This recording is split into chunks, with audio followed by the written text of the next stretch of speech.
très bien depuis bientôt 7 ans, parce que nos 7 ans seront cet été. Et le réseau se développe merveilleusement bien, à la fois avec de nouveaux franchisés et à la fois aussi avec des franchisés qui se développent avec plusieurs points de vente aujourd'hui. C'est un petit peu plus de 660 agences et ça reste un développement qui tourne autour des 100 agences par an en moyenne. Et ce qui est le plus surprenant aujourd'hui, c'est que la marque arrive à s'implanter sur des territoires où il n'y a pas encore d'autres franchises.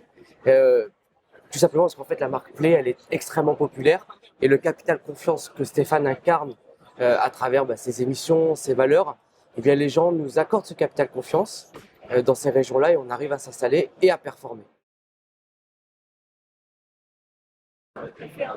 On a de la place encore dans les grandes métropoles. On peut être encore Paris, Île-de-France, Bordeaux, Marseille aussi.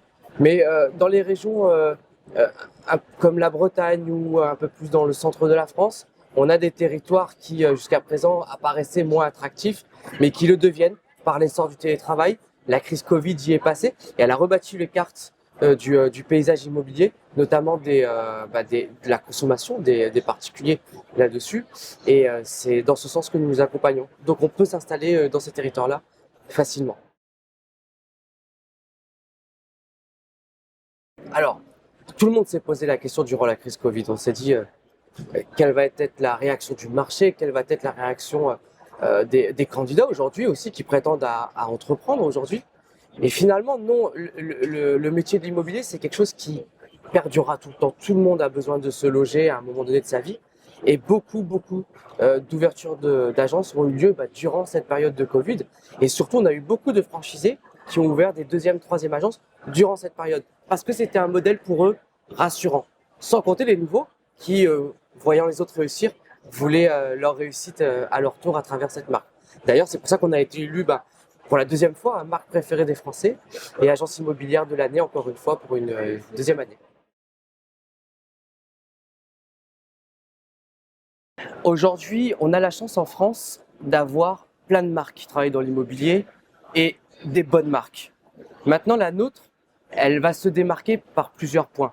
Déjà, ça va être cette volonté de mettre le client au centre du projet et de l'accompagner avec bienveillance.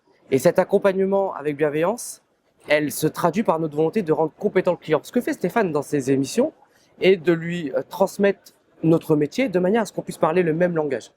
À cet instant, on n'est plus dans un rôle où un agent immobilier se positionne comme étant un expert, un sachant auprès du client, mais vraiment comme un partenaire, un coach. Et on va déterminer toute la stratégie commerciale, que ce soit d'acquisition ou de vente ensemble. Et ensuite, toute la partie formation, qui est beaucoup portée sur le comportement. Et Romain Poli, notre directeur de la formation, pourrait vous en parler encore mieux que moi. Et une animation qui est à la carte. Et après, on n'aurait pas le temps ici, mais on a différents outils. Je pourrais pas vous les citer, je serais pas exhaustif, et ils seront trop nombreux. Alors aujourd'hui, un projet global, c'est en moyenne 150 000 euros. Mais attention, dans ces 150 000 euros, il y a 60 000 euros qui composent votre apport.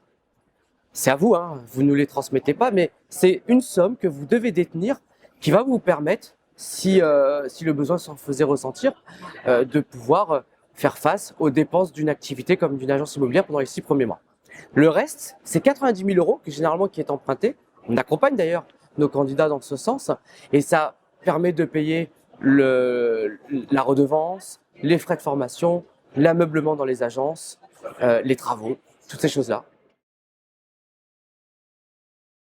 C'est variable en fonction des territoires. Il y a des agences qui ils atteignent tous une cible qu'on s'est donnée avec eux parce que chaque franchisé a vu un business plan avec son expert comptable, il a une somme qu'il souhaite atteindre et l'animation va mettre en place un plan d'action avec lui pour y parvenir. Mais ça, c'est une conséquence. D'abord, l'objectif, c'est de se dire comment je capte des clients qui ont des projets de vie et comment je les accompagne au mieux. La conséquence, ça sera ce gain financier parce que c'est un travail bien fait. Maintenant, je ne peux pas répondre très précisément à cette question parce que chaque niveau de rentabilité sera différent en fonction de où est implantée la structure. Aujourd'hui, ce que je peux dire, c'est que nos franchisés sont heureux, ils gagnent bien leur vie parce qu'ils font bien leur travail et ils sont tellement heureux que ça les pousse à ouvrir points de vente pour le coup. Et voilà. Mais je vous invite à aller les voir s'ils souhaitent communiquer là-dessus. Alors déjà, d'être complètement convaincu qu'il a envie d'entreprendre. On a des personnes parfois qui viennent à notre rencontre, mais c'est une question qui se pose et le chemin n'est pas encore totalement entamé dans leur esprit quant à cette capacité à entreprendre ou pas. On va plutôt parler de quelles sont les qualités que doit avoir la personne qui s'apprête à entreprendre et qui souhaite réussir en franchise. Ça doit être des personnes qui sont motivées, qui ont envie de travailler pour eux, tout en étant accompagnés parce qu'ils ont besoin d'être rassurés, ils ont besoin aussi d'être conseillés pour d'être performants, des personnes qui soient prêtes à manager parce qu'ils vont avoir pour la première fois certains une équipe et qu'il faudra manager avec bienveillance. C'est-à-dire qu'il va falloir, c'est des personnes, des commerciaux qu'il va falloir accompagner sur la durée, monter en compétences, accompagner dans leur réussite avant sa propre réussite. C'est toutes ces choses. Aujourd'hui, nous, on est capable de déceler ces compétences auprès de nos candidats. On est surtout capable de les former et de les rendre autonomes sur le terrain très rapidement et d'être rentable aussi pour eux très rapidement. Merci beaucoup. Avec plaisir, Ariane.